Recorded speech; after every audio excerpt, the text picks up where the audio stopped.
Go. It is time. It is time. Let's go. What's up? What's up? If you're watching this later, I always say I'm going to put the timestamp in the description. Normally I don't, but this time I will. I got an email that I'm live. YouTube emailed me to tell me that I'm live on YouTube. It's the first time that's happened. As though I don't know. As though, I guess that's good if someone was trying to like be live on my channel. I don't know what I would do about it. All right, I'm gonna go on YouTube. I'm gonna copy the link.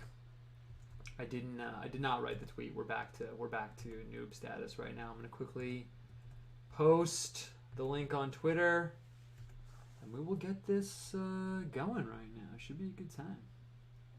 Should be a good time. Pictures. I gotta post the picture.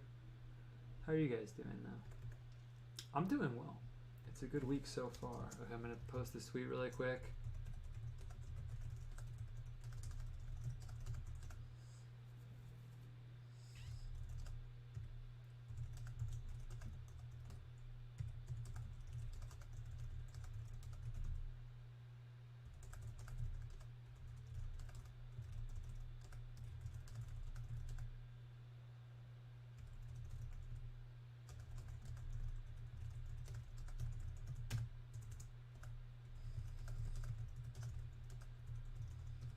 I never know how much to say in the tweet. I know this isn't exciting because I'm typing right now. Sorry, normally I write the tweet first.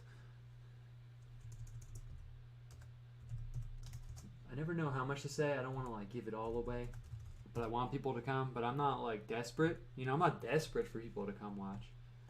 If people want to come watch, I'm down. I mean, that's tight. But if they don't, I don't want to pressure them. I'm not like a carnival barker trying to get people to come.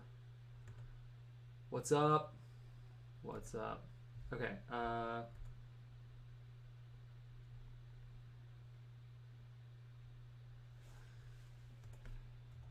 some people don't know what the coffin texts are, so I have to write Egypt style on the tweet. Posted. Alright, now I'm in the chat. What's up? Z-Dine. You're the only one. It's just me and you. I don't think you're the only one, but you're the only one that said anything, but that's cool. Let's just do just me and you, man. I'll just lock the stream. We can hang out. We can voice chat. You can Skype me and be the first guest on the show. Nah, I'm just playing. Unless you want. Otherwise, I'm just going to finish setting up here. And we'll get going.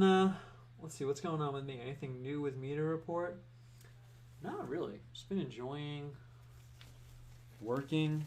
I've been kind of cracking out on crypto a little bit, honestly. Not that I have a lot of money to throw around, but I only have one blue glove. Should I do one blue glove and one white glove? Maybe I will do that. It's kind of cool. It's kind of a cool look. But yeah, I've been kind of cracking out on crypto a little bit, thinking about that. Probably a little bit too much. I get up at like dawn, so I get up before sunrise actually every day now. It's pretty awesome. And I go for a walk with the dog. Normally I listen to like spiritual talks and things like that, which is better, but the last week or so I've kind of been trying to get a grip on like certain crypto things that I don't understand, so it's been kind of cool. I've just been like walking along with my dog in the dark, like listening to people talk about like magic, fake internet money. It's been a pretty good time. Can't really complain about that. I feel like I'll end up making like a comic or like something about it. Something about it is like really interesting to me and intriguing. Word Burger Boy. Tyler Prime said, won't be watching, but I'm stopping by to say hello. That's tight. What's up, man? What's up, Spoonie of Salty? We got the whole crew. Like I said, I'm just going to lock the stream right now. Game over. I should do that one time to like hype it up. I should like make it so there's only a window of like 3 or 4 minutes to get in the stream, and then that's it. Private. Game over. But yeah, I started a minute late, so we'll hang for a few minutes and then we'll pull the trigger on getting this going.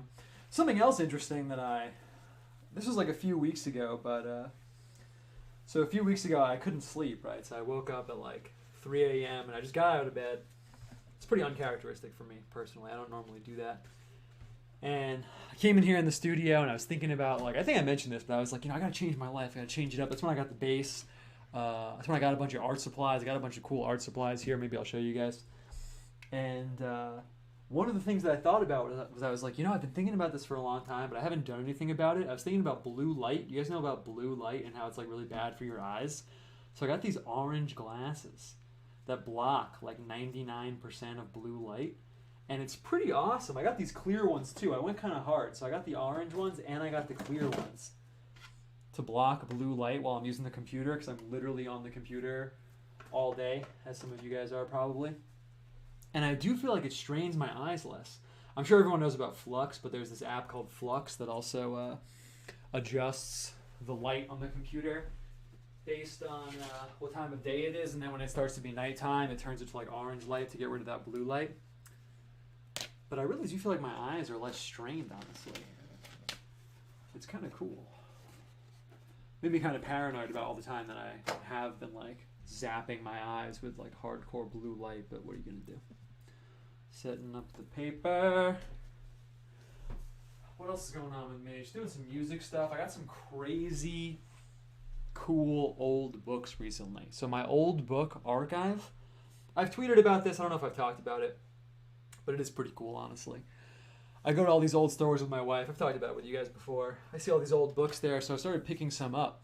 And it's pretty awesome. I have a lot of books here that are over 100 years old now. A bunch of them. My oldest one is Civil War status. But I got a bunch that are from like the 1900s, 1910s, 1920s. And it's pretty awesome.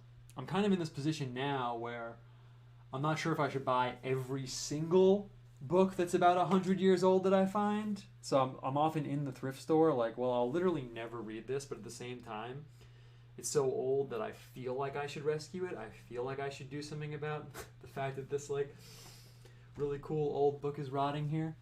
But it's pretty cool. I want to like scan them or something eventually. I have some cool ideas for videos I'm going to make with some of them. One of them, I guess I'll tell you guys, who cares? No one's going to like jack my idea that's here. But I found this really cool old book. I couldn't even find it online. But it's a collection of like preachers. It's a collection of like people's preaching from like the Civil War, I'm pretty sure, or like just after. So it's kind of cool, and I thought about doing something with that. It's kind of a trip to read the words that are meant to be spoken, but it's such a direct connection with history. It's totally different than reading a purely factual account. Like you can imagine like sitting in some hot church, in the summer, and you're reading like what the preacher would have been saying. It's pretty cool, actually. So that's kind of tight. What's up, David? The Gnome. Why for like 2 more minutes, maybe 3, and then I'll pull the trigger. What else is going on? I need a good like pre-show anecdote. The pre-show is always very informal. Been playing bass. That's pretty tight. Thinking about doing some music stuff. Oh, I dropped the Russia posters this week. That was really tight. That was probably the most like studio heavy thing of the week. I finally got the test prints in. I'll show you guys. Why not? Why not? We're all just hanging out here. I'm not going to zoom the camera out, so you're not going to see the whole thing. But yeah, I got these test prints, and it's pretty awesome, actually. It's pretty tight. Let's see how much of the screen it takes up. Yeah, so you can see I got this. I changed the white backing on the title, so like that's why you get the test print, so you can see it in real life and see if you like it.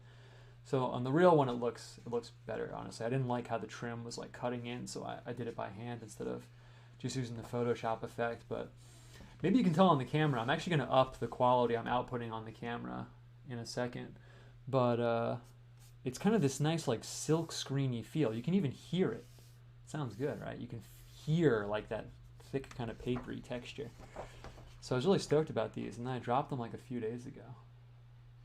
Divine Cow. This is my favorite one. I don't know if people saw it, but if you didn't see, go back on my Twitter. It's in my pinned tweet.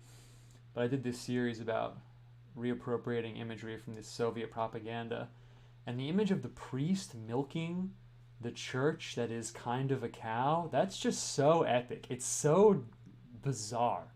I love it. This image just like struck me so much. The guy's milking the church. I mean, that's awesome. It's so good. I saw it and I was like, wow, I'm a weird guy. But I don't know if I would have thought of that. I don't know if I would have put 2 and 2 together there. And then I got this one, which is looking sick in person. You can see the texture. This is the I'm not like, I mean, I kind of am plugging it, I guess, but I'm more just like casually talking with you guys. But the reason I got the test prints, a few of them, is because I wanted to make sure the texture looked good. I wanted to make sure it looked kind of like an old poster without being like blown out or like, I don't know, pixelated or something. But I'm really stoked about this one too. And then I got this priest down here who's like zapping the tire hole. That's what they call it, right? A tire hole. So that was really cool, man. That was really cool. That was the best part of my week for sure. I came home, I was some random stuff. I was doing like errands and I saw these boxes on my porch and I was like, oh yeah, it's going down.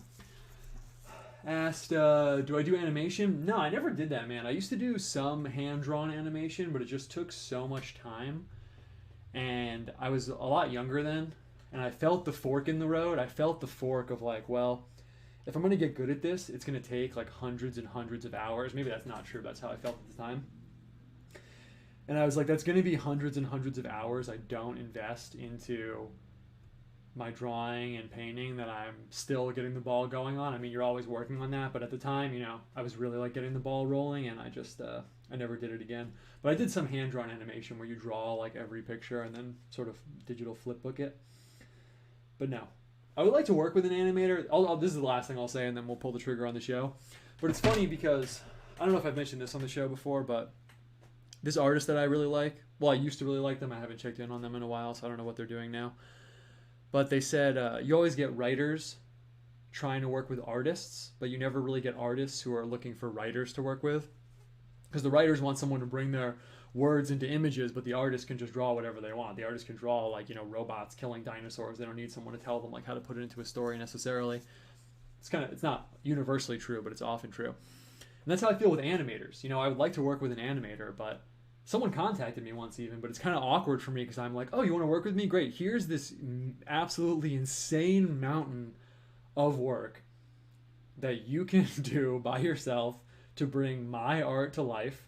And that's it. Thanks, basically. Also, I can't pay you. I mean, you contacted me. I didn't contact you. So it's just like, I don't know what the dynamic of that situation would be exactly. But it would be cool. More than one person has hit me up about it, but I never followed through. Because I feel like I'm taking advantage in a way. I don't know. But they contacted me, so maybe that's dumb. Okay. It is time. I'll read the next comments in the chat, but it's time. It's 7:08. And you know the motto. I don't make people that are on time wait for people that are late. It's just not my style. So I'm clicking the button that says new intro. It still says season 2, but in real life, it's season 3. Let's go.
One time I clapped really, really loud next to the mic, so now I clapped lightly, but slightly emasculating. Not a very powerful move. I'm never going to do that again. How's it going, everybody? I'm doing great over here. You were just here for the pre-show, so you know how I'm doing, but I feel like when I start the show, I have to say it again. How's it going? I'm doing great, and I'm ready to get this going right now. Let's just pull the trigger. Let's just do it. Maybe it's your first time here. Sometimes it's people's first time here on the show. If that's the case, you may or may not know the deal. Oh, by the way, intro music, Painted Worlds. Band's called Painted Worlds. It's the painting show. Goes perfectly together. He's dropping some new music soon. And he doesn't ask me to make the plug every time, but I do anyway. Check him out on Spotify, on Bandcamp. Anyway, let's do it. Other things I should tell you before we start. If it's your first time here, setup we normally do. First chunk, I have some stuff I want to talk about. We'll get the theme going. We're going to hit the text that we are talking about right now. And then second part, we're going to make an image based on that. And I didn't really plan out this image. I've been experimenting, a little meta-creative note, but I've been experimenting. Sometimes I have a sketch here and I know exactly what we're going to do. But then I feel like I'm just kind of like painting by numbers with you guys. You know, it's not as exciting. The show is really about the creative process. So I think we're just going to wing it. Maybe I'll even talk to you guys in the chat and see what we want to do. But we're just going to wing it, honestly. And it's more fun for me, so I assume it's also more fun for you. All right. Let's do it, though. Oh, yeah. And if later, so, you know, when I'm talking, obviously. You can talk in the chat. That's totally great. When I'm doing art, though, that's when I'm, like, looking at the chat and, like, really interacting with you guys. And if you want me to see it, you have to put @OwenCyclops like people have done before. Otherwise, I'm definitely just not going to see it. But I like when people talk in the chat. It's not like me saying, like, whoa, keep it quiet. Anyway, I'll read some of these after because I kind of want to just get going. Someone said they really like the Russia posters. That's dope. What kind of music do you play on your bass? Yeah, we'll talk about that too, actually. Illustrated Bible rescued from a grandparent's attic. That's sick, from the 1850s to 1880s. That's dope. Yeah, it says it's in bad condition, but sometimes that makes it look cooler, honestly. You know, sometimes when I'm looking through old books, we talked about old books a minute ago, if you find one that's really, really old and it's perfect, that's really cool, but sometimes the aging, you know, the staining, the yellowing of the pages makes it more of an artifact. When I'm talking about that stuff, I use the word material culture a lot, you know, the material culture of something, but that's kind of what carries that. You know, when you're looking at those crumbling pages, I have books where it's like, you know, the slightest poke could just make the cover fall off. It almost brings it to life in like a different way. But I'm a weird aesthetics guy, so of course I would appreciate that. Anyway, let's do it. So the setup is always going to be that you don't need to have seen the previous episodes to get something out of what we're talking about now, but we are in a little bit of a series. But like I said, you know, you don't need to have been here before to understand what we're talking about. But this week we are hitting the coffin texts. Probably the coolest title we've hit so far. It just sounds cool. Coffin texts, doesn't it? Intriguing. What is that? It ropes you in. I know. It's kind of why I picked it. Anyway, so like every week though, it's going to be more of like a meta look and my own take on how they as texts fit into larger situation. They're going to be our jumping off for this week, you could say. Anyway, you may remember from last week, 30-second recap, but Egyptian texts go through these 3 stages, and right now we're in the second stage. It starts as some oral form, some prehistory, you know, darkness, 1 foot in the lost annals of time. We're not counting that as a stage, but the first real 3 stages are the pyramid text, what's written in the pyramids. Then we got the coffin texts, what's written on the coffins of Egypt, and then we have the Egyptian Book of the Dead. So last week we were at the pyramids, and we did the pyramid texts, and now we're here, where the arrow is, looking at the coffin texts. And if you're just dropping in also wondering why we're talking about this, suppose you could say that aside from it just being cool stuff is cool, we're taking a deeper look at Egyptian stuff because of its role in Scripture, and as the backdrop to certain theological figures like Moses would have learned about Egyptian religion. Egypt is not even really a tertiary setting. It's like probably like the secondary setting. It's like one of the main places things happen in the Bible. So I thought it would be kind of cool to dive into their religion for a little bit. Maybe give us some deeper knowledge about all that. Oh, there's Moses, by the way. I was supposed to click that when I said Moses. Check him out. I was going to put a vaporwave sky in there, but I didn't get to it, so just imagine it. Anyway, so in terms of the text, it's a trickle-down effect and slow transformation over time. So stuff in the pyramid text flows into the coffin text. Stuff from the coffin texts flows into the Egyptian Book of the Dead. It's like this trickle-down effect that goes right up to Christendom, right until Egypt stops being its pagan religion. So in the coffin texts, what's going on in there? You get a lot of stuff. Basically, the coffin texts is what's written on the coffins. We're going to get to that. But it's not even really a text. It's not really one book. It's almost like thousands of different paragraphs and lines and things all woven together. We talked about this last week, but the pyramid texts, it's written just for the pharaohs. And what the coffin texts are is they naturally emerge from this process of the afterlife being opened up now to the nobles and the aristocracy and generally people that have money in Egypt. Academics used to use a phrase, which is the democratization of the afterlife. Like the afterlife gets democratized and now it's open to everyone. People don't really use that term anymore because academics love to trip out about, well, can you really use that term? I mean, democracy comes from Greek and we're in Egypt, so people don't use that term anymore. But that's kind of what it is. It's kind of like the Egyptian afterlife is being opened up to the rest of the people in the culture now. So if you poke into it, what do you find in there? You find we see our little friend here. I made his sweater sand color. I thought that was a good color for Egypt style. Things relating to normal people in the afterlife, not just the pharaoh, so what they should do. People going to the underworld and getting judged based on their actions. A big chunk of it is like a map of the underworld and what you should do and how you should fight off these negative forces there. And also the texts themselves serving as a guide for these people, what to do, what to say, to make sure they don't die a second death, to make sure that as they're going through the underworld, they get eternal life. To me, so zooming out a little bit just with my own worldview, the axioms, the posits, the framing, let's say, of Christianity is embedded into the universe. It's not just part of Christianity, like the things that are true within Christianity are just true in this little bubble of an ideology and it doesn't permeate out beyond that. To me, if I think Christianity is true, that means it forms the substructure and it forms like the factual nature of life in general, not just being confined to itself, if that makes sense.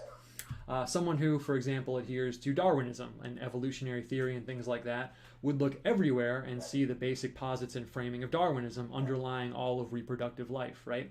I see the general theological framing and framework of Christianity as that same type of fact of reality that undergirds things. It forms the scaffolding for things, even if people are unaware of it. I would say that's really part of being a Christian person, right?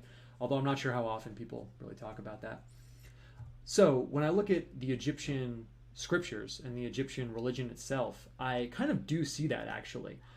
Really at the base, fundamental level, beneath all the various gods and situations and activities underlying that are two main aspects of what I would say the spirit, humans in general, I think, naturally feel because of my worldview. I mean, I think it's true, but it's because of my worldview.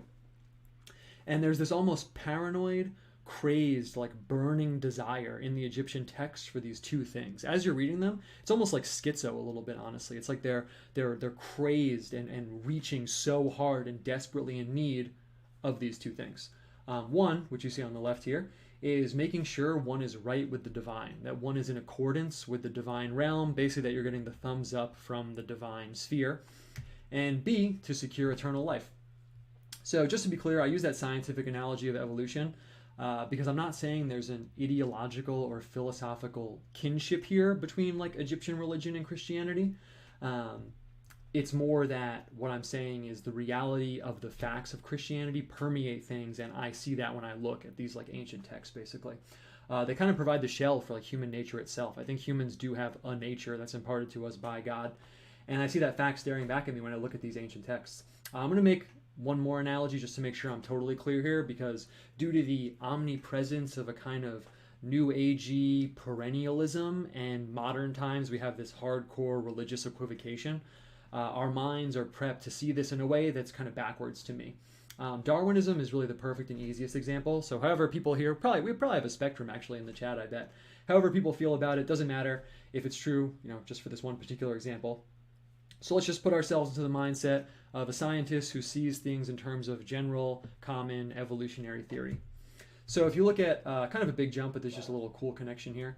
If you look into Hinduism and Hindu lore, let's say, there's something called the 10 incarnations of Vishnu. The god Vishnu has these 10 incarnations over time. And to oversimplify, if you know about this, I'm really oversimplifying, but I'm just using this as a kind of throwaway example. First, there's a fish, right? And then there's a tortoise. And then there's a boar. And then he incarnates as a lion creature. And then he's a dwarf. And then he's kind of a normal guy. And then he's a really smart guy. And so on and so on. So if you were a Darwinistic type person, which people have done since this theory came about, they've looked at this and said, oh, it's kind of like evolution. He's like a fish, then he's a turtle, then he's a mammal, then he's a higher mammal, then he's a little man and a bigger man. This is kind of like evolution, right? But in making that posit, you wouldn't be saying that Darwin got this idea from Hinduism. You think evolution's true, so maybe you think that they kind of picked up on it because it's just a fact of reality. So in the same way, we might call it, naturally surfacing rather than having a linear temporal connection. But that's what I see when I look at these Egyptian texts. A desperate concern for being right in the eyes of the divine. Essentially, we talk about that in Christianity all the time. Justification, sanctification, whatever technical term you want to use. Obviously, they have a different framework because they're Egyptian pagans, but they're really, really, concerned with that. I think that's a natural condition of being human. And B, the need to secure eternal life. Do I even need to make the connection there? I mean, obviously, we talk about that all the time, every day probably. So that was an interesting aspect of going through these Egyptian texts. I'm reading through them and seeing these two things as the main frames and thinking. And I'm like, yeah, that makes sense. The desire for these two things is innate. It's an intrinsic part of us. We seek those things intrinsically. So there's lots of cool stuff in the coffin texts. How people navigate the underworld, the enemies you find there, like dark figures with knives and alligators and things like that. How the gods judge you. Just as a little cool note, if people know about some symbolism related to this, this is the first place we see a really famous scene that becomes a hallmark of Egyptian culture in Western thought. It's in the Egyptian Book of the Dead too. That's probably where we'll hit it next week. But it's a scene where the heart is weighed against the feather to see if you're in harmony with the order of the universe. And if not, you get thrown to these cosmic alligators and eaten. It's a really famous scene. We'll talk about it later. But that in the coffin text is the first time this comes up. Most of that imagery trickles down to the Egyptian Book of the Dead. So I think next week we'll kind of do just a hardcore like symbolism and archetypal imagery thing to wrap up Egypt before we keep moving on. But for now, I want to hit a little bit of a story, a little tale about the coffin texts themselves that I often think about that reflects some aspect of how I see things, you could say spiritually, civilizationally in general, and that's really what I want to share with you guys right now. So, the main character here in our little tale is a guy named Henry James Breasted. His last name is Breasted. He was an American archaeologist, Egyptologist, and historian. Just to keep the dates simple, you can imagine a marker, let's put a little push pin. He has his feet on the ground, going hard in his field around the year 1900. And about 20 years later, he founded something called the Oriental Institute at the University of Chicago to get different fields of people together to study ancient civilizations. And just for the record, he did not have orange sunglasses in the picture, but I thought it looked cool, so I put him in, gives him a little bit more personality. So, again, in case people are totally unfamiliar with the timeline of all this, the field of Egyptology is, to put it simply, going nuts around this time. Right around 1900 to on, maybe like 20, 30 years really, both in terms of advances in the field and people discovering things and people's general interest in it, even not scholars, like regular people, lay people, I guess you could say. King Tut's tomb was opened in 1922. If you want another marker, that made a whole social craze in the West in general. So there's a scene going on. People are Egypt nuts right now, and this guy is an integral part of it. He wrote about the process of translating and getting the coffin text together in a book called The Oriental Institute, and we're just going to jump into it. There's this chapter where he talks about the coffin texts, and there's some elements here I think relate to the show and our general endeavor, and also it's just kind of cool. So, he describes the coffin texts and Egyptian texts in general as a record of their social experience that brings, now I'm quoting him, into the life of the Egyptians the earliest ideals of worthy conduct that have survived to us. These moral ideas, the earliest indications of a realization of social responsibility and the emergence of a conscience, began to find expression in written form as early as the middle of the 4th millennium BCE.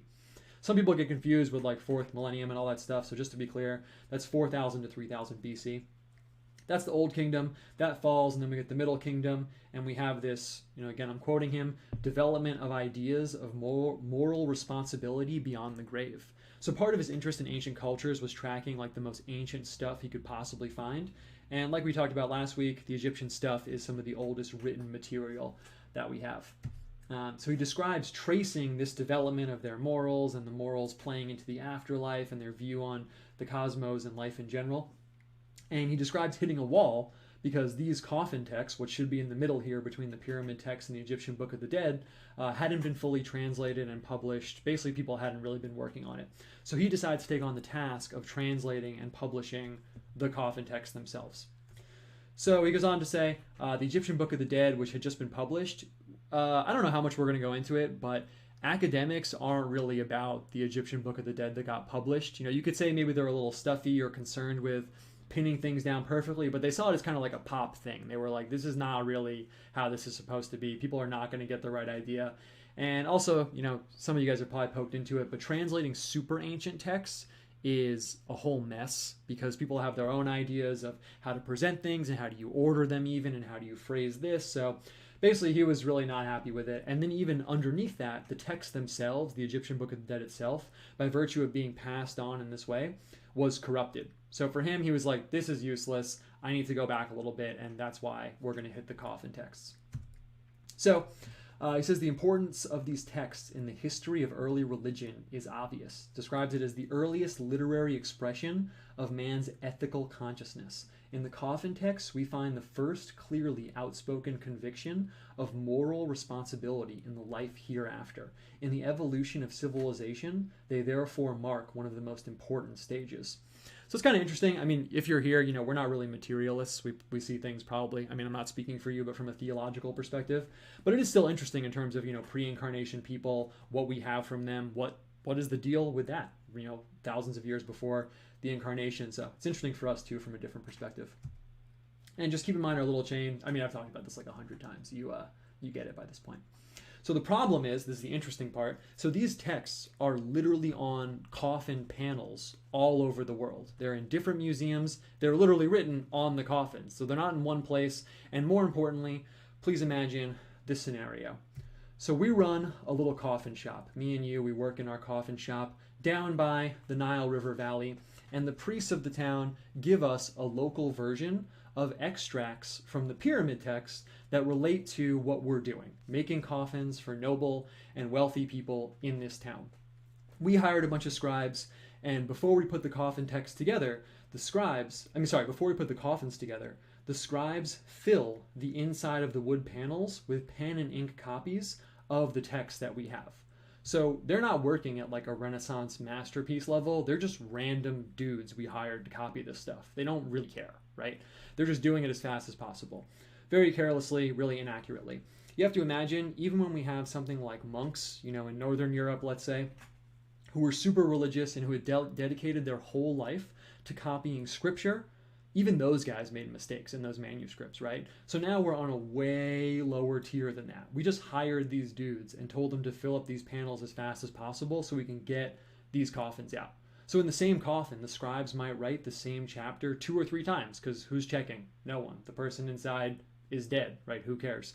The person we're talking about, Breasted, he talks about finding one coffin where the same thing's just written over and over and over and over because no one cares. So in order to translate them, obviously this is before the internet, so just worth keeping that in mind, as my whole point is like the scope and how ridiculous it is that this actually happened. This guy had to, A, find all the coffins he needs to look at, confirm, set up with each individual museum, plan what he's going to do when he gets to each museum, and that entails getting photos of like hundreds and hundreds and hundreds of coffins and all the different parts of them, going over the photos so he knows what he wants to do when he gets there. He had a team, it wasn't just him, but it's still, that actually just makes it more complicated if it's a team. And then there's the issue of, okay, well, how are we copying these? Like, what are we doing when we're copying these ancient hieroglyphs? So he develops his own system with these columns on this paper, and because the coffin texts are written in a kind of cursive writing, the process is each person has to transliterate the cursive into more, proper hieroglyphics, making notes about that transliteration, and then there's damage on the coffins, right? There's gaps in the writing. So you have to record how large the gaps are, but you can't just measure them because the gaps are relative to the size of the writing, and the size of the writing is different on each panel now. So now he has a whole other system for cataloging the gaps and the damage on the coffins. And again, this is before digital stuff. So you have these, what are they, interns or something, copying all this stuff, numbering the pages. You have to make sure they're not using the same numbers, but there are all these different museums all over the world, and you're traveling between them. Anyway, and then someone has to check them for errors, right? And then you're checking all these collected lines of text against each other looking for copies. So now someone has to read all the papers and find the copies, right? And then you're checking all of that against the pyramid text and against the Egyptian Book of the Dead, because remember, the whole point was to chain these two things together and find the link between them. And all this stuff is just in binders in your office. So you have walls and walls and walls of these binders full of these yellow pages going through this insane endeavor because you're this guy in the 1920s with no computer.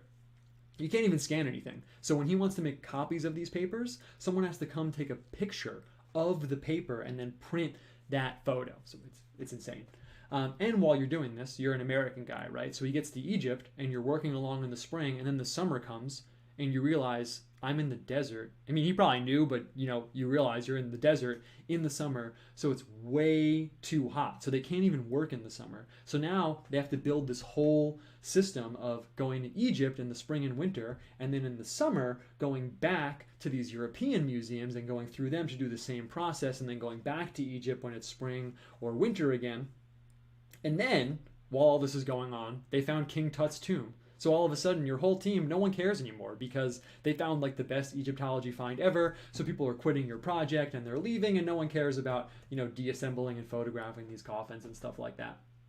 So in all, it doesn't say how long it took, but it took about 10 years. This whole time, he's running other projects and people are cycled in and out, and some people are helping him and then they quit and all this stuff. But ultimately, they go through 138 coffins. Some of them took over 300 pages of those sheets that I talked about. And they hand copied and reproduced about 30,000 lines of text, filling 7,000 sheets. And when they finally pared it all down to the minimal amount, it filled 37 volumes in this dude's office. I know it's been going on for a while, but that was just the process of getting them down on paper, right? And then there's a whole process of getting them in a form that they can be published, and then getting them in a process in a format where normal people can read it. So what's my point? Like, why am I telling you all this? Aside from the fact that I just think it's cool, which I do, I do have a larger point here.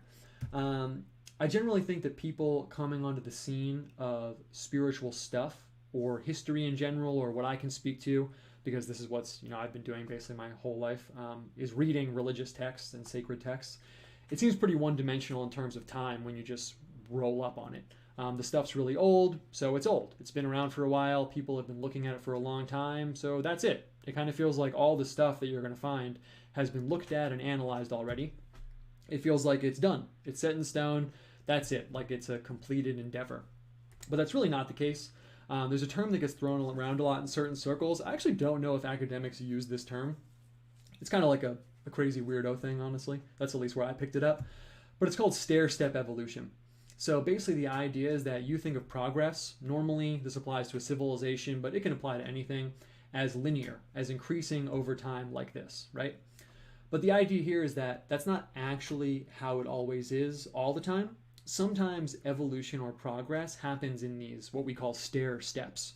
So you're on this level, you're trucking along, right, through time, and then bam, something happens, boom, there's a huge invention or discovery or something changes, and now you're on this next level, and then you're trucking along, right? And then boom, something else happens, another huge innovation or huge change, or like knowledge drop, like new knowledge just dropped. And then you're up here, and then you're trucking along, and so on and so forth. So instead of being a straight line, you have these stair steps. In a way, sometimes our knowledge set is like this. We often imagine, because like I said, the stuff we're looking at is really old, that the knowledge about it has been like this, and now people probably kind of figured it out. It's tapering off a little bit. But like I'm saying, it's really not the case. Sometimes you're here. Sometimes you're right after one of these huge breakthroughs or developments, but you don't even realize it. I think that's the case that most people are actually in. Looking at sacred texts or spiritual things is like this analogy that I'm using. We just went through this whole story of how hard it was to translate the coffin text, right? That only happened like 100 years ago. Relatively not many people have even looked at them. How long do you think it takes some knowledge to leave the academic sphere and trickle down to normal people, or just to get integrated into a larger body of knowledge? 100 years really is literally nothing. Or you could take something like the Tibetan Book of the Dead. That's just something I used to be really, really into. It was only translated about 100 years ago, but then I have this copy here that's the first full translation, and that only came out like 10 years ago. It came out like in a blink of an eye. It came out like no time ago at all, and I'm sure it's way better than the one from 100 years ago. So that kind of thing happens to me all the time. I'll get some ancient or old book, and then it'll be this copy that just came out 10, 20, 30 years ago. Maybe it's the first full version or the first version with some errors corrected or something like that. We can even keep it totally inside our own theological field, inside Christianity. For example, I was listening to this talk the other day by Michael Heiser. He's a pretty cool guy, actually. And he deals with a lot of ancient stuff, basically. And he was talking about some ancient writing that related to the Old Testament. And he said something like, people have different things available to them at different times. I'm not saying, this is still him talking, I'm not saying I'm smarter than John Calvin, right? He's a brilliant theologian that wrote all these books. I'm saying that John Calvin didn't have access to the texts that I have access to now. He probably didn't even know this stuff existed. So my point is that where you're sitting, it's actually like pretty awesome, honestly, like not to be like too cheesy about it, but it's pretty cool. We have the internet. It's not even that old. We all know about that. But relatively, with all these things like concressing, we're some of the first people ever who can just pull up all this stuff, and especially due to the fact that things of a spiritual nature are inherently infinitely deep.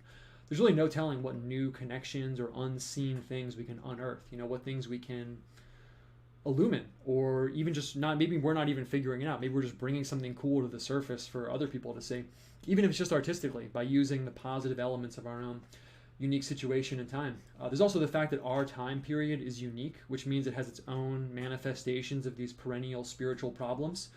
So basically, there's like a lot of work to be done, honestly, and it's daunting, but it's also kind of exciting and motivating. I guess I thought I'd just spell that out. I do think that story is really cool, but in my opinion, sort of the framework of it, what I've taken away from my own journey, really, I guess you could say, is part of having a spiritual life is keeping that intensity and keeping that fire burning and staying enthusiastic and active about it. And they kind of have negative elements. You don't want to just be like cruising novelties or using it like a drug or something. But at the same time, I think when we think about sort of the larger situation in the light of what I just painted, like that story, things that crazy happen all the time and are still unfolding, and hundreds of people like that stacking up, and you're kind of unintentionally standing on the heads of like all these giants just by virtue of picking up a book about basically anything. I think that's part of what keeps me really excited and motivated to just be going as hard as I can, honestly. Anyway, you get the moral. So since part of the endeavor here is thinking about civilizations and spiritual knowledge and theology and taking a meta look at those things, dovetailing with art in general, thought it'd be worth it to take a minute and zoom in on how one piece of the puzzle got to us via the man with the orange glasses, James Breasted. Boom. All right. So, whenever I finish talking, I'm like, cool. Pause for dramatic effect. But yeah, I wanted to share that with you guys. I was thinking about it all day. I was like, that's what I'm going to talk about. Because I was like, am I going to dive into the text and like read the text? We'll hit some images from the text a little bit later on. But for now, I thought it'd be cool, I don't know. Maybe it's cheesy. I can't tell. Maybe it is. I can't tell what's cheesy anymore. But I really do think about that all the time. Like, I look at my bookshelf, or I go to a museum. I go anywhere. I think about it. I'm like, this is stupid that this exists. It's literally dumb that I have access to all this stuff. I mean, are you kidding? Like, it's insane. Like, I can just go on my computer. Like, that guy. Think about all the work that guy did. And I can literally just go on my computer and be like, Google coffin texts full PDF. Boom. It's right here. 3.5 seconds. Decades and decades of dozens of people working for hundreds and hundreds of hours. But it's right here. It's right here. I don't know. Maybe that's why I'm excited all the time. I really am enthusiastic and excited all the time. I stopped drinking coffee. It wasn't the coffee. It's really just the nature of the whole thing. But I'm going on, and we're not here to talk about. Well, we actually are kind of here to talk about getting excited about spiritual things. But the other reason we're here is the image. So I'm going to jump into that. I see people saying stuff in the chat. Let's see. Did I get? I'm always worried when I'm talking. I'm going to look at the chat and they're going to be like, "We can't hear you." That 20 minutes was completely wasted. Someone said, Iron Grid said, this is called in some biological context as punctured evolution. That's cool, actually. I didn't know that. Zedine said, so something sort of like the invention of the printing press would be something that shot society up a step then? Yeah, you could say that for sure. Yeah. Fallen Student, have you heard of Christ the Eternal Tao by Hiram Monk Damascene? Yeah, it's literally next to my bed right now. Isidore said, hi, Owen. Sorry for calling you an idiot. It's all good, man. It's all good. All right, so let's jump in. I want to get the picture situation going. And like I said, I didn't really plan this one out. I've been experimenting with totally planning it out versus planning it out 0%. And I thought this week we would just kind of wing it a little bit, honestly. So that means we kind of have to choose a theme. There's a lot of things floating around in the mental soup that we just got boiling here. But really, I've been thinking about knowledge a lot. I've been thinking about information a lot. I guess that really undergirds all the different topics I've been... I don't even know if that's a word, undergirds, under scaffolds, under frames all the different topics I've been thinking about, whether it's, you know, like poking into crypto or Egyptian book or Egyptian texts or you know, logos and the logos word, information, scripture itself. I guess somehow information is really the underlying thing that has been permeating all of these things I've been thinking about, and what's the relationship between like the theological sphere and God and information. And information isn't physical, but it kind of is physical. It always has a physical embodiment. And it always leaves me in this place where, you know, I mentioned reading those science books about patterns, where they show you two patterns, and ultimately you just end up at this place of like, whoa, look at it. Whoa, look at it. And you're like, yeah, but what's the point? What are you saying? Sometimes I feel that way when I talk about these topics. I'm like, yeah, they're kind of all connected, kind of, in a weird way. And even to myself, I'm like, are they? Really? Anyway, but I guess we have been thinking about information. But information is not a very... I mean, we could decide how we want to depict information, but it would probably just end up being a brain or something like that. So let's jump off from the really cool image of the coffin. We have the coffin texts, and then maybe we'll think about, you know, the informational aspect. Let's just kind of do like a... You know, I don't want to think too much about what we're doing, honestly. We'll just kind of do a little... I don't want to call it like a symbol map. I do want to make a picture, but we'll just kind of dive in and see what happens. And I will be looking at the chat if anyone wants to say anything or ask me anything. But for now, let's just get started. And there is something about the coffin that is such an interesting symbol. I was joking about, you know, oh, the coffin text, that's why I picked it. But in a way, it is kind of cool. It's a really cool term. Oh wait, actually, really quick, I want to see if it makes a difference. I normally never up the video bitrate or something, but I actually am going to do it. I can't tell if my camera is outputting as high as it could be, so I just raised it. I think a long time ago my stream was lagging, so I've just put an arbitrary number in there. Anyway, so I really like the image of the coffin, and that's what we're going to start with. And I guess if I'm doing a coffin, I'm going to make it a rectangular prism. So I'm just going to come in here, and I want to be able to see the guy in the coffin. I'm just going to wing it. I'm not even going to put down the frame or anything. Let's just go for it. We've been really kind of like stuffy and, you know, making sure everything's perfect, so I kind of want to just go for it right now. And I guess right now I do have to decide if I'm making it 3D or 2D. But we'll just start with the forward-facing rectangle right here. I could put a mummy in, but sometimes the heavy-handed Egyptian stuff, as the name suggests, feels very heavy-handed. So I'm going to come in, and let's just put a guy in the coffin, just like a straight-up dead guy. We'll make him the same color as the coffin. And we'll make his head really big in case we want to put like a symbol or something in his head. And I do think it is really cool, just also the idea, we talked about it a lot last week, but that idea of like the afterlife opening up to the non-royalty in Egypt. In a way, sometimes when I make connections, I'm like, okay, I'm reaching now. I'm okay with it. I'm just going to throw in his hand like that. Yeah, that's perfect. But in a way, it's kind of interesting because it's really like, I feel like a fundamental point in Christianity, you know, that the justification, the being right with God isn't restricted by social class or money or anything like that. So it could just be a coincidental connection, but I thought it was cool that the Egyptian civilization underwent that process.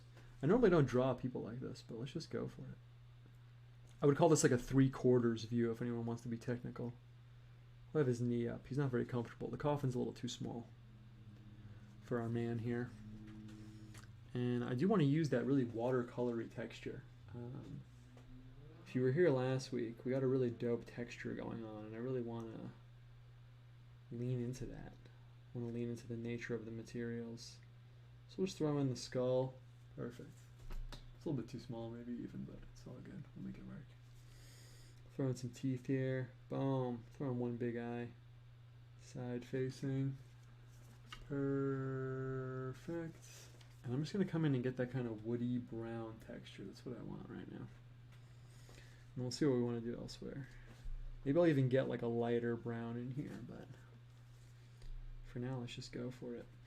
And I'm always aiming for like, oh, this is a really good finished painting, but you know, maybe I should open it up a little bit. I mean, sometimes you can sketch while you're painting. Things don't always have to end up in this perfect space, you know. We're all friends here. I don't think anyone's going to see me make one loose kind of sketchy painting and be like, oh, wow. Thought that guy was good at painting, but that one Tuesday, he really dropped the ball. I'm not really getting that like loose brown color that I want. I might have to come back in with like a warmer color. You can see it's all almost the same value, right? It's the difference of the browns. This brown is very like woody and chocolatey. It doesn't really give up its like saturation. Some of the browns, when they get lighter, get like blown out, and it's nice. You know, they're very rich and like colorful, but not this one. But that's okay. Yeah, that looks a lot better. I got the watercolor. I mean, I got the paper towel texture in there. So, and then inside him, let's just throw like a heart or something in there. Kind of fits all the themes we're talking about.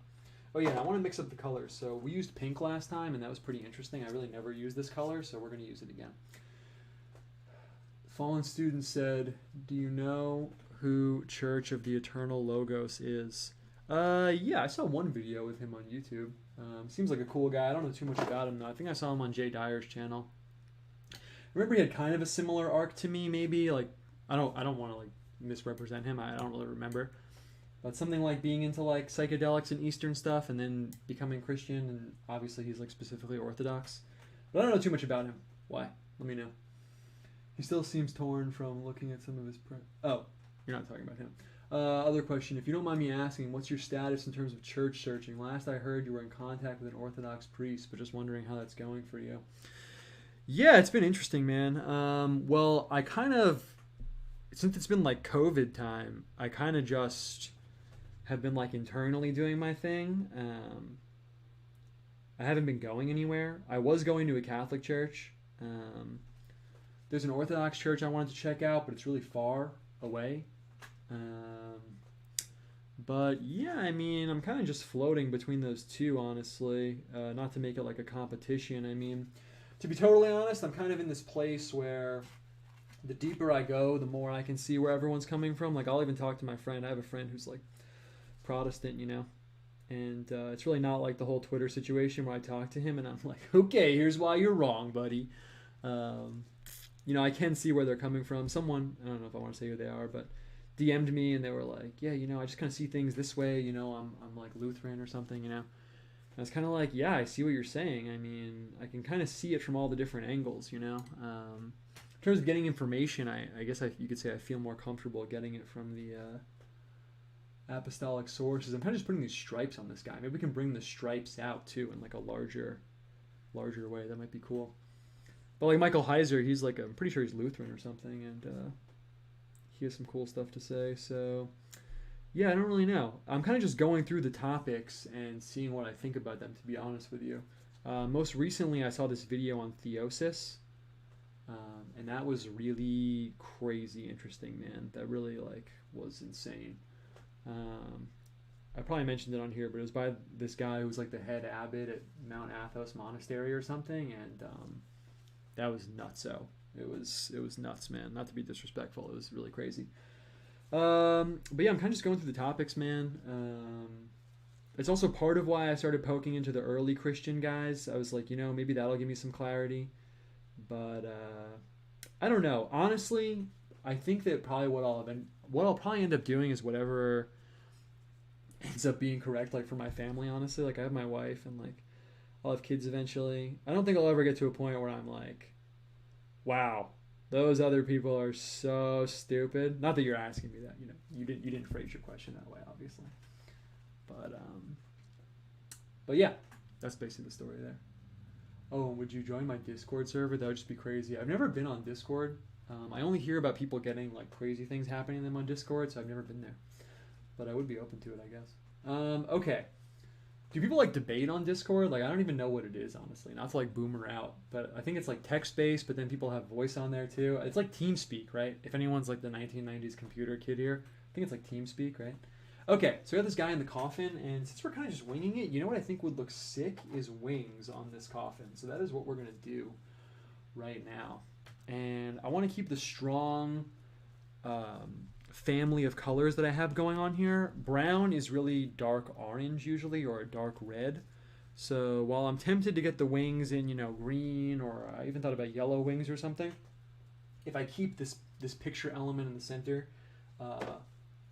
with a strong family of colors, it will help with the visual clarity because I have no idea where I'm going, right? I have no idea what's going to happen. So if I put down blue wings or something like that, then, you know, all of a sudden I have really what's orange, brown is really orange and blue together, and then I'm playing with a really interesting situation.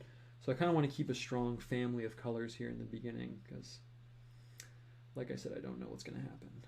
And that'll let me have options, basically. And I'm experimenting with moving the light around a little bit while I work, so I hope that's cool. I think it's the only way to get great lighting while also not getting the shine. Anyway, so we'll throw down these wings. I've been feeling something about the orange color recently. Not really sure why. We'll do the same thing over here. It's a little bit harder coming in on the other side to make the wings balanced, but we'll make it work. Perfect. So I'll get this in here. Keeping it kind of simple. I'm keeping the imagery a little simple just because, like I said, I don't know where I'm going with it. And sometimes while I'm experimenting with straight up texture or things like that, sometimes it's nice to experiment with the symbolism. And I guess that's kind of where I want to take it right now. I am going to throw down, sometimes on the wings it's nice to do this. Get like another sort of layer of feathers going on. Perfect. And I'm going to drag this color out. We'll make the wings kind of like a pale orange. I might even come back and get that top part as a dark orange or something. We'll see.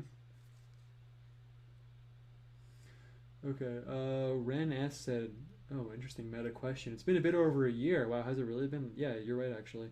Since the show started, any thoughts on how it's going as a whole? That's an interesting question, dude. Yeah, you know, honestly, I do like talking about how I run things just in the studio and everything with the show. It's been interesting, man, because if you've been here the whole time, we've gone through a few steps. You know, at first it was straight up 100% winging it every time. Then I had sort of a plan, and now that was season 2, sort of a plan. That's the tagline. Oh no, season 2 was Bible specifically. We'd hit like a part of the Bible. Then I kind of hit a wall there because I was like, well, you know, I'm not really like 100% qualified to be hardcore talking about these like biblical passages, you know. But that was pretty awesome. That was a really good time. I really enjoyed doing all the dream imagery and prophetic symbolism in season 2. That was really, really fun. And I learned a lot, actually. And I guess partially because I'm going to put yellow on the wings too. I'm going to put this warm yellow up in this like high spot. And I guess partially because what I realized was, you know, I said, well, I'm not really qualified to talk about the Bible authoritatively, but I was like, yeah, it's fun kind of learning as I go. I thought I would partially, you know, mix those two elements. So now with season 3, what I'm thinking is I'm talking about things I know about to some extent, but I'm going a little bit deeper into them. But it has been interesting. I mean, I love doing it. I really want to hit a point with the show where I'm investing the right amount of time into it because I am running, you know, the whole art studio here, and hold on, I should make sure I do this perfectly. And yeah, I don't know. It's been fun. I like using the show, honestly, as a way to just do something fun that I don't have to worry about too much. I have to worry It's not worry, I don't worry, but I have to, you know, all the art, I want to make sure it's perfect and everything's, you know, got to be on point. This like represents me. I kind of use the show as like a release valve in a way. You know, like before the thing I just showed you, the video with the pictures, like I just made that. It was cool. It wasn't a big deal. Right now, I'm not like crazy concerned with this and how it's going. I'm like talking to you guys casually, so I kind of use it as like a release valve in a way. Okay, and let's just keep winging it. Let's see where it takes us, because what I'm thinking is, you know, if we're thinking about information and the ancient civilization stuff, it makes me think of roots, and I'm gonna throw some roots coming down from this coffin. And I took out the raw sienna, but that's actually not the color I want. I mean, this is the raw umber, sorry, but I want the raw sienna. I want this like warmer tan burlappy color. But yeah, I think it's going well. One thing that I want to step up this year in terms of the studio and my general operation is like outputting information. The comics are a part of that, but I think that this is a part of that also. Eventually what I'll do is, I mean, I'll always leave the show up obviously with the painting part, but I want to cut the talking with the little illustrations and cut those into like one long video and post those also, because you know, it's kind of cool. Like we did those 3 episodes on Clement of Alexandria's Stromata, so all of a sudden I have like an hour-long video of like quasi-animation. It's like not animation, but it's illustrated, of me talking about like the Stromata by Clement of Alexandria. When we wrap up this month, you know, we'll have like over an hour of me talking about like the flow between the pyramid text and the coffin text and the Egyptian Book of the Dead. So that's kind of cool. But yeah, I think it's going well. I hope you guys think it's going well. It's fun. I do enjoy doing it. And eventually I want to branch out into some other stuff too. I really want to do some classical drawing. I think that would be sick. I have some cool books I want to hit. I'm figuring out, I guess I'm also figuring out how to, I don't know if this is interesting for everyone except the person that asked me, but I'm also trying to figure out exactly how to play the information thing. So like the last 2 months, we kind of hit one theme for the whole month. But I think I'm going to change it up after this month. I have this Eusebius book called The Preparation for the Gospel, but it's so big. I'm thinking actually what I'll do instead is hit a few smaller texts, and I want to hit some more like explicitly Christian stuff. We've been doing like esoteric text stuff, but I want to merge that with Christianity. So I have a list actually right here behind me of a few books that are sort of bridging that gap. So yeah, I think it's going well. Thank you for asking. I hope whatever you're working on is going well also. It's like Skype but for gamers, yeah. Okay, so I'm going to throw down these roots, and then this gives me a lot of options here. Like, what am I going to have the roots dipping into? What am I going to put above this guy? I got options now, and that's good. You want options. And I thought it would be fading from dark to light, but this isn't very dark at all, so I'm actually just going to do the opposite. I'm going to grab this color and have it dark up here. There we go. And fading down into the light. And then, yeah, we kind of got to decide what these roots are poking into. Could be someone's head, could be the earth itself. Let's see. Fallen student said, saw that stream you did on Break the Rules. Listen to the host constantly try to say that all these incompatible religions are the same. Like some weird omnism was frustrating. That's funny. Yeah, I'm actually going to go back on. I wasn't sure if I was going to go back on. It has nothing to do with them. I just, you know, I don't like by default do anything. But I am going to. And, you know, I'll talk about what I'm going to do there in a second. But, you know, honestly, as long as we're vibing here, I feel like we're vibing.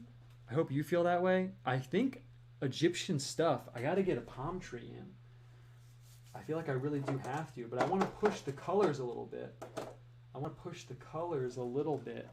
So I think we're going to break out this color. It's called Bengal Rose. Sounds kind of provocative. Sounds kind of inappropriate, but we are going to use this color. It's like a magenta. It really is just magenta, basically. But I think we're going to get this magenta palm tree coming out of the coffin. Palm tree usually, of course, I love it because I am esoterically connected with Florida, the vaporwave thing, but palm trees usually represent paradise. And they actually are in scripture also, so I feel vindicated. And we're just going to throw a palm tree up here. So then we have like the roots reaching down, the palm tree reaching up. We've been kind of literal recently with our symbolism, so I thought maybe we could change it up a little bit. And I have no idea what the character of this pigment is. I don't know at all, so we're gonna see. It's kind of like a hot pink almost. I'm literally using hot pink on the show right now. Did anyone think that would happen? You can't really see the character yet because it's too dark. When we fill it in, we'll see. Because some colors, when you thin them out, get more electric. Some colors get less electric when you thin them out. Some get more saturated, some get less saturated. You'd think it was like some universal principle, but honestly, I'm going to move this down a little bit. Nice. It really just depends on the character of the pigment that you're using. Oh yeah, but I am going to go back on Break the Rules because, you know, like I said, I wasn't sure if I would go back. I don't mean that as like a slight against them. I'm just never sure what I'm going to do with like video stuff. And it's kind of weird being off my own turf sometimes, just to, again, be overly candid with you guys about my process here. But I am going to go back because they're doing a show about psychedelics. And I told the guy, I was like, honestly, I'll come, but I just want to kind of argue with people. So that's what I'm going to do. And I'm kind of excited. I'm just going to pop on like halfway through the stream and see if anyone wants to like argue with me about why they shouldn't be like promoting other people using psychedelics. So it should be fun. It should be a good time. So I'm going to throw in a little bit of a darker. This pigment's kind of a little, it looks fine, but it behaves a little weird. It behaves a little strangely. I'm not getting the exact character from it that I thought I would, but it's all good. Maybe we'll put like a sun behind it or something like that. In a way, the magenta is almost like this mental color. It really sort of like illuminates the mind for me in a way because it's so unnatural. It makes me think of the mind creating things. It feels like a very mentally created color. Some people know that it is technically, but it also feels that way. Okay, nice. Okay, we got a vibe going on here. We have a vibe going on. We have a vibe going on. Let's see. So where are we taking this? Should we just, you know, it's interesting also because we're talking about creativity and sort of zooming out from creativity. I feel like often when I'm creating stuff, there's two roads. It's funny because one of the coffin texts is called the Book of the Two Ways, and I feel like there's two ways often when I'm working on this stuff. There's one way where it's like I'm doing the normal thing. I'm kind of just going with the flow. And then there's the other way where it's me going against the flow and trying to do the things that I don't normally do. And I can feel the tension. Because right now, for example, I want to throw a sun and a moon over here, which is like very Egyptian style. It's very like ancient, almost like medieval style too. You see it in some medieval art. But I feel like a tension because I'm partially like, well, you know, that's what I always do. I always throw down the sun and the moon. But let's do it. Let's kind of just go with the flow for a minute. So I'm going to throw the sun down over here. I picked this up from medieval painting in a way. Medieval painting not being restricted to Europe, just in general. You see it in some images of the crucifixion. You'll see the sun and the moon. Actually, normally you'll see an eclipse. That's technically the real thing that should be there. Some Buddhist art, you'll see a sun and the moon in the sky. Let's see. Sun and the moon coming together. It's a very intuitive opposites coming together thing. You don't have to know anything about symbolism at all to get that. Oh, and I smudged the palm tree up here, but it's all good.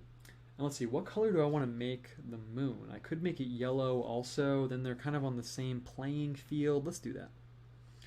Let's do that. Throw the moon down over here. Normally I think about if it's a waxing or waning moon and encode it symbolically, but I didn't do that this time. And now I'm going to drag some of the color out. I want to get a little bit of like a flow going on. Someone said, have you heard of Martyr Made Podcast? He's posted your stuff on his Instagram a long time ago. Yeah, it's funny actually. When I literally first started using Twitter, he was like one of the first people that ever promoted my account. Like I think I literally had like 4 followers. And he was like, yo, everyone follow this guy. He's cool. So he holds a funny place in my Twitter history. He was also promoting Terrence McKenna. Hard for me to listen to people who promote that kind of stuff. That's interesting. Yeah, I don't know specifically what his vibe is on that, so I can't say. I don't know how much we've talked about it. If roots weren't there, I'd do something with an ocean, maybe the Nile. Yeah, I'm going to get some water situationing going down here for sure. But I like this, you know, normally we use the frame, right? So normally we have the frame, and I'm playing off the frame. But I like this concentric floating in the white field thing. Normally I don't do that, so I want to utilize that. And it changes what you're doing pictorially, because if I had the frame, right, I could just throw in the blue at the bottom, put it against the frame. Now we're in a rectangle, you know. But if I want it to be a self-contained floating thing, then it becomes a little bit more complicated how I want to integrate water into that. I think what I'm going to do, actually what I am going to do, is I'm going to put a rectangle of blue down here. I could make it the same size as the coffin, but I don't want to do that. Right now I have to decide if I want to make the overall composition a triangle that would be appropriate for pyramid stuff, or if I want it to fit in this kind of already like almond shape that we have going on. Can't really tell. I'm going to just throw down some blue in a circle behind the roots. But yeah, some people probably know I used to be super into Terence McKenna. Like literally, I mean, I probably said it before, but I think I've actually listened to all the audio that, I don't want to say all the audio that exists of him, but like if you can easily or medium easily find an audio lecture of Terence McKenna, I've almost definitely listened to it. That was at the time when I was painting a lot, so I would just wake up and I could literally listen to like 8 hours of it while working all day. And I did that quite a bit. Doesn't mean I'm an authority on the subject or anything. I read his book, Invisible... Wait, which one is it? True Hallucinations. I read his book, True Hallucinations. I read Archaic Revival. But obviously I had a certain break with him. You know, it's interesting because here I am doing all this stuff about like, you know, part of my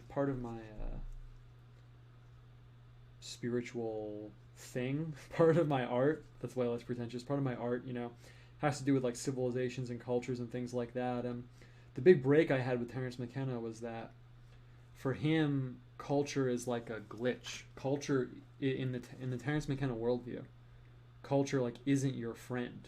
It's like a programming virus. And his goal, I mean, I'm oversimplifying, but his goal is like to be free from that. He sees it as like a bad thing inherently. That's just my opinion. But I think he does say that actually explicitly.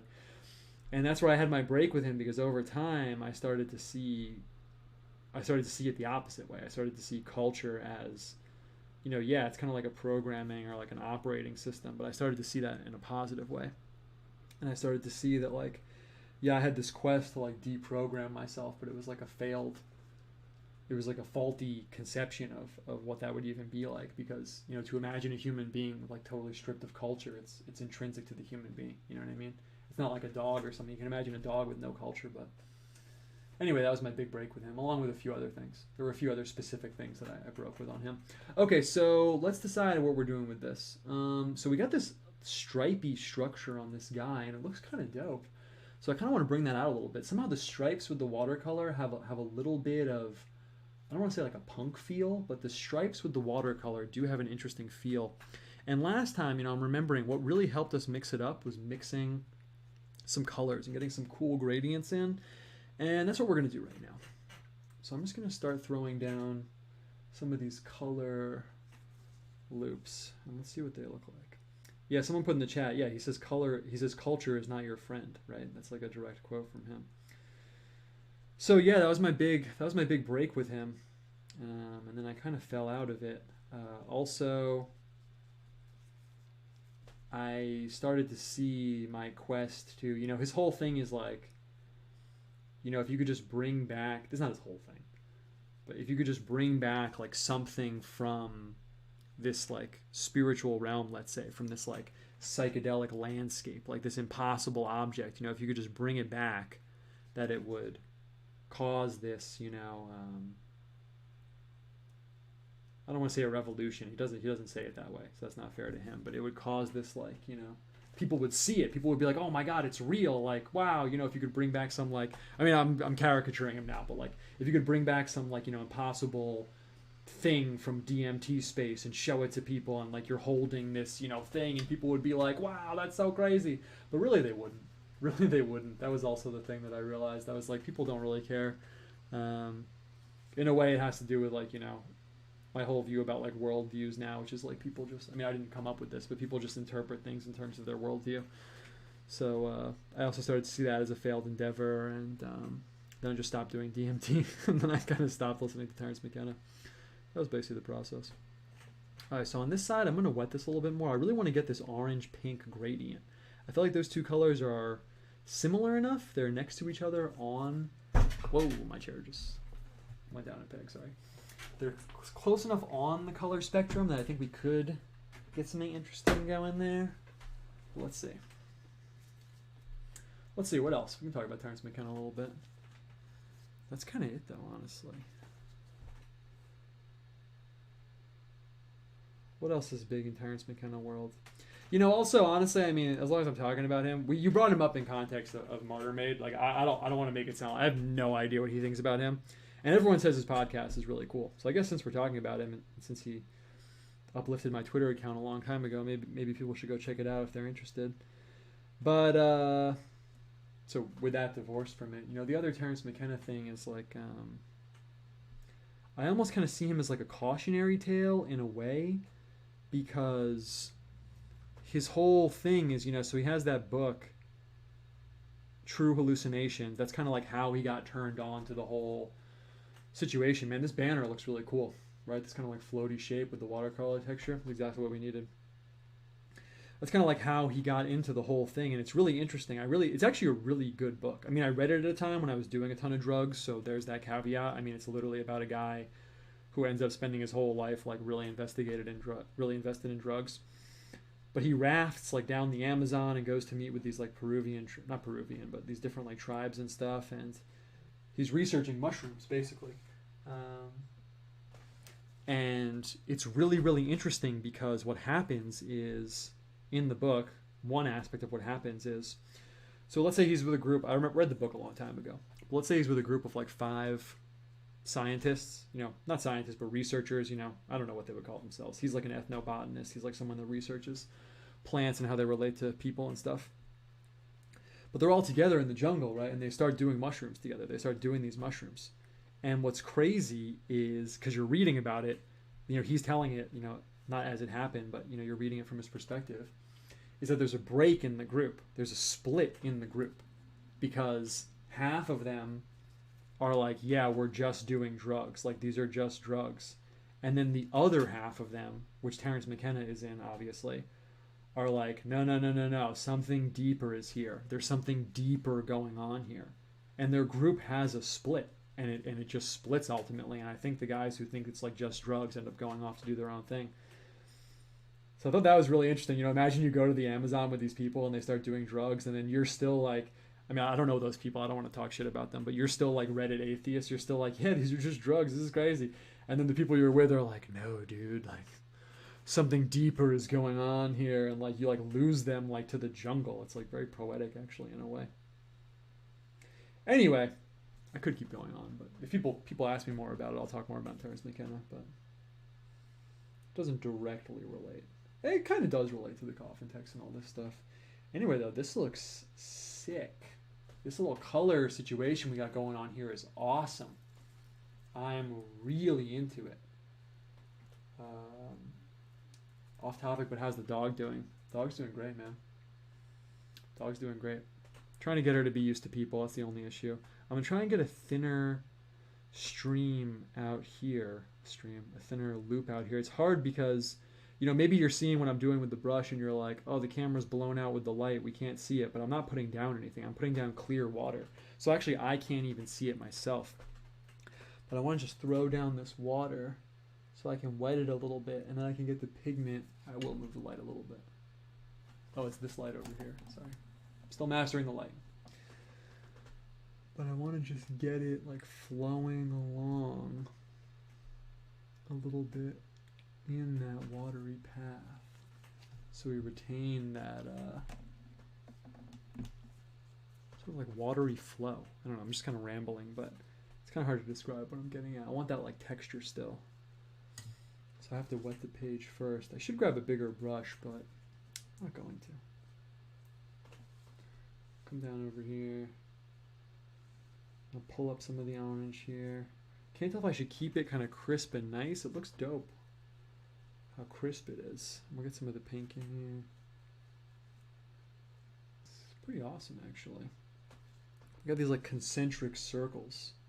The concentric, you know, something at the center and everything orbiting around it. That's also like an intrinsic kind of like informational setup. It's a encoded into the fabric of our visual reality to have some center, and then that's what things orbit around. It's kind of what a monarchy is like. Supposedly they say that's what the solar system is like. What else? Atoms. Again, that's just theoretical unless you've seen them, but flowers. So sometimes when I have no ideas, this is a good tip for anyone that wants to get into visual stuff, but sometimes when you have no ideas, you can just lean into these like natural structures. I don't even mean natural as from nature. I mean like that's just kind of how things organize themselves sometimes. Is this concentric? It's kind of dope with this heart also. We're looking good here. This is looking good. Technically we're over time, but who cares? We'll wrap up in like 10 minutes-ish. We'll go till 8:25. Sometimes the picture calls for a little bit more time. Let's see, this outside link doesn't really link up, but it's fine. What would you recommend for occult reading for someone looking to recognize occult influences but not practice? That's interesting.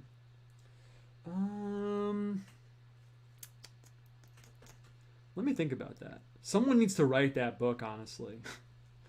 Maybe it's me, but someone needs to write that book. Because people ask me that all the time, and it like doesn't really exist to my knowledge. I mean, I don't know. Maybe there is someone like that. But you could call it like occult ethnography. That's kind of what I think of it as.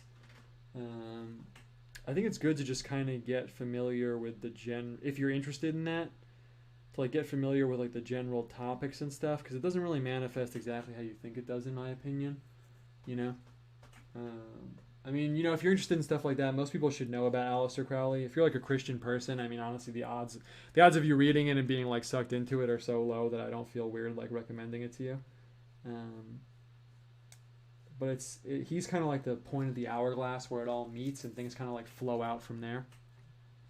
So I think if people ask me stuff like that, like, oh, you know, I'm kind of interested in like what the deal is with all this occult stuff. You know, like not, like you said, not from the perspective of like, oh, I want to get into it, from the perspective of like something's obviously up here with like our culture and something is going on, but I can't quite put my finger on it. It's kind of good to poke into Aleister Crowley stuff, and then from there you can kind of see where you want to go. I mean, we haven't talked about occult ethnography in a while, but he really is like the node from which a lot of it flows. It's more like the hourglass point. That's really a better metaphor, because it's not that he like comes up with things necessarily, but it flows from him in a way. I'm trying to not fix, but you know, it is kind of off. I actually kind of like it, honestly, that it's off a little bit, but I just want to blur it a little bit so it's not so obvious. But don't get me twisted, because I actually do kind of like it. Just to give people an idea, some people probably have no idea, but like even Wicca is connected to Aleister Crowley. You know, he's really like the node that everything after that flows out of. So. But I'll see if I can think of a specific book or something. But I probably can't. But I will think about it. Have you ever read about some of McKenna's late life bad trips? Yeah, supposedly, well, I think it's something like, it's been a while since I poked into it, but it's something like his brother, I think, is the one that said it. I got invited onto a podcast where his brother was. I didn't do it. I didn't want to be too like adversarial with the guy, especially since I didn't know exactly what his story with psychedelics was. I might have been busy. I don't remember, honestly. Okay, so we got the frame. I will talk about that, but I want to start closing it in. I want to start closing it in a little bit. Well, actually, it looks pretty dope, honestly. I feel like it needs something. We're obviously not like done, right? Maybe we need some of like these watery rings on the outside. Let's do that. Let's see if we can get some watery rings on the outside. Maybe the blue. I think the blue will be the color that we need here. But yeah, supposedly it's something like Terence McKenna had this trip where the mushroom, I mean, I'm going to speak in like his terminology, where like the mushroom showed him these realms of like unimaginable darkness. And then supposedly after that, he like never did them again, which is fine. I mean, I'm not going to fault someone for that. I do think that after that happened, after he personally stopped doing them, he still advocated other people doing them without telling them that that happened to him. So I do think that that's probably unethical, right? I mean, like if you're telling people to do mushrooms and that it's going to do like X, Y, Z to them, but you secretly had this like horrible experience that made you stop doing them forever. I mean, yeah, it's kind of whack, honestly. But I don't want to fault the guy because I don't know the whole story exactly there.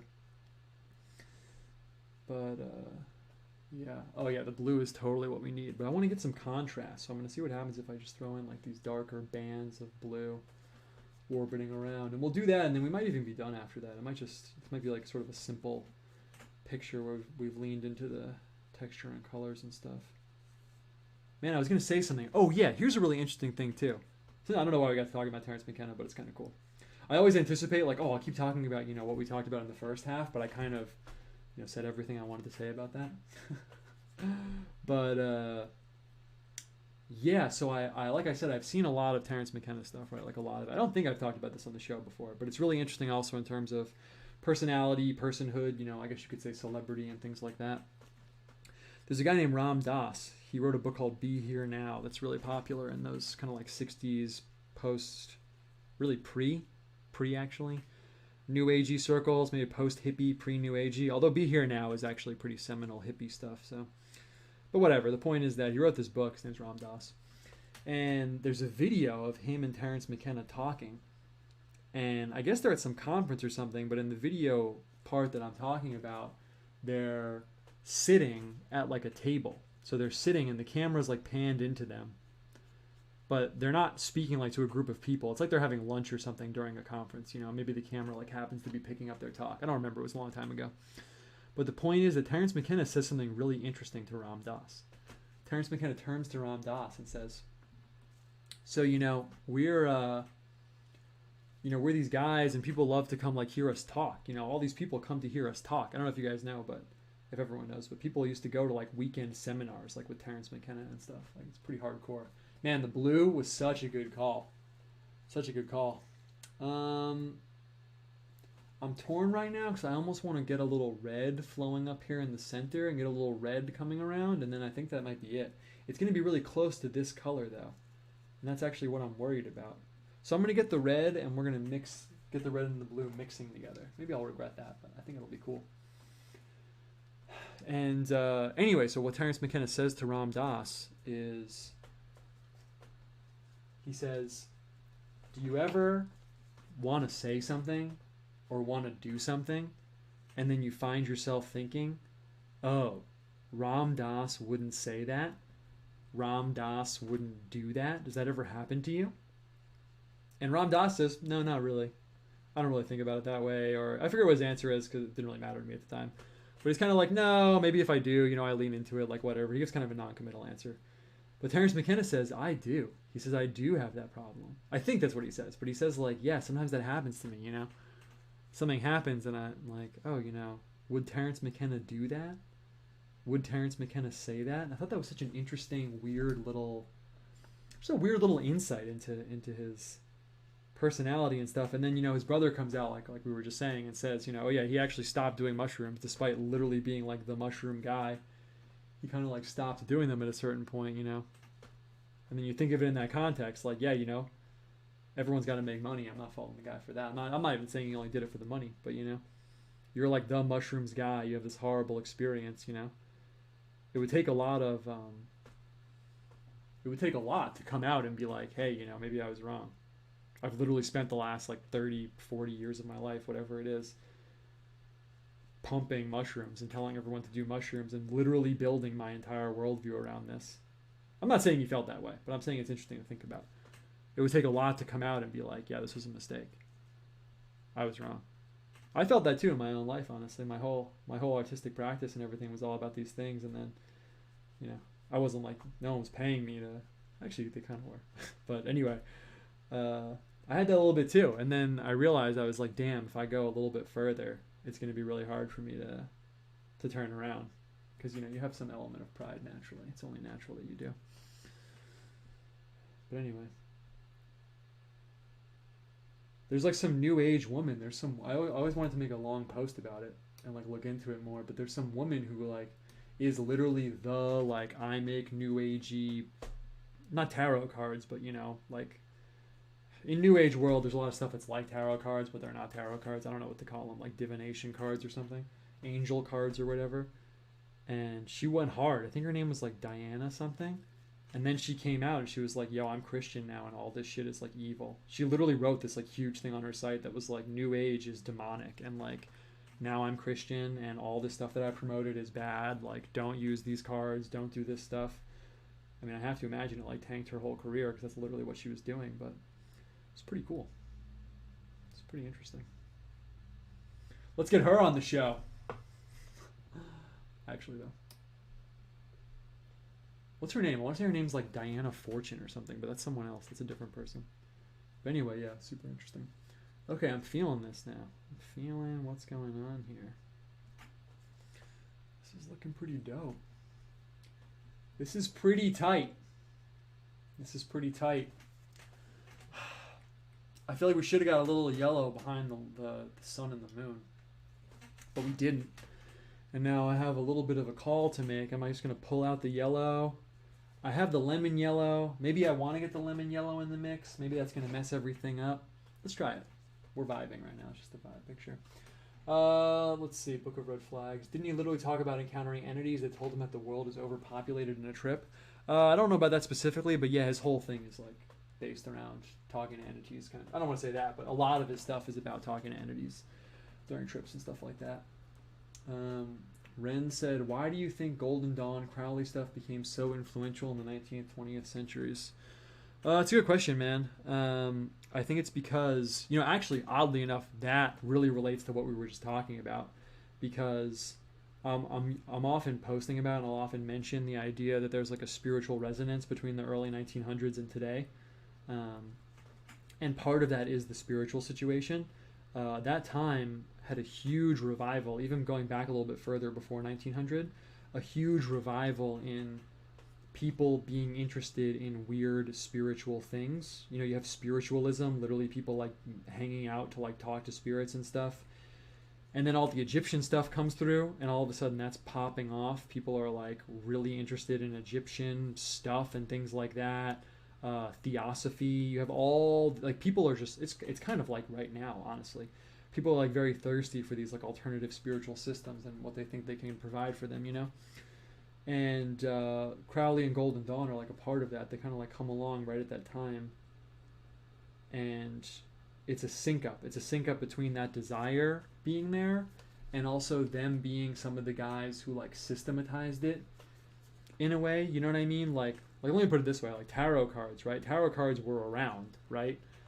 But right now, any information you get on tarot cards from like an occulty perspective is going to be filtered through the guy from Golden Dawn. Because he came along at this time and was like, yo, I'm writing the book on tarot cards. Boom. That's it. And Crowley's kind of the same way. He takes all this stuff. It's like, you know, with the Western occult stuff, you know, whatever you think about it. Obviously, I think it's nefarious in its nature. But it's like you see this strewn about framework of all these things and you integrate them into this like system and start tying them together with these threads. So that's why I use the metaphor of like an hourglass. It's like you have all this sand and it all flows to this one point where it concresses. That's like the Golden Dawn and Aleister Crowley. And then it fans back out. So that's why I mentioned, I casually off the cuff said, you know, Wicca ties into Aleister Crowley. But you'll meet people. Now you won't because Wicca's not popular anymore. No one calls themselves that. But if you picked up like a book on it, like from the 90s or something, in there will be rituals that are from the Golden Dawn, right? But they don't like say that necessarily. But it's because, you know, they were the ones who systematized ritual magic at this time when people were the most like thirsty for it. And afterwards, basically everyone's looking backwards at what they did. It's kind of like with certain bands in a weird way, you know? Like a band will come along like right when a genre is like about to form and they'll make like, boom, like the seminal album of that genre, and then afterwards everything in that genre is like influenced by it either directly or indirectly. It's actually oddly a really good metaphor because part of it is the direct connection, but then part of it is just the fact that they systematize this vibe at this particular moment and then crystallize is really the right word, that they crystallize this system at this time and then afterwards everything flows through it. Weird kind of rambling answer, but I actually do think that. Okay, I think we're good, honestly. This is looking pretty sick. I didn't think we were going to go in this direction, but it's been a while since we just straight up winged it. But let's see, I'll move the palette. I'll move this around. Yeah, honestly, that was really tight. I was really into that the whole time. I'm gonna look away for a second, see it on the screen. But yeah, I think we're good, man. That was really fun. It's a really good one. Cool. All right, and it's 8:30, so we went 90 minutes instead of an hour, whatever. Who could, literally no one cares except me. All right, so that's the tale. That was really fun. I like hanging out with you guys. Like I say at the end of every episode, I always feel a need to recap, but we don't. But I was kind of talking the whole time I was painting. Is there anything I should say about the painting? Not really, but as we're progressing, I'm definitely trying to lean in more to the materials. So basically, if you've been watching the show a lot, you know, unintentionally, we did it a little bit in the beginning, but for a really long time, we have just been leaning on the symbolism and the informational content of the artwork. You can imagine if I grabbed like a black Crayola marker and I was just drawing, I could make something that looked really cool, but I would just be using the informational content of what I'm creating. And now I'm trying to integrate more of the materials, and the materials carrying the vibe and carrying the aesthetic. You know, part of the message of the art is the style. The style is actually a form of informational content, aside from like, oh, there's a guy and there's a palm tree. The style sort of subconsciously communicates informational content also, and we're leaning into that with the colors. We're pumping it up. We're going to the next level, stair-step evolution. I tied it all together. There you go. So that's the story, guys. We're going to wrap it up right now. Thanks for coming through.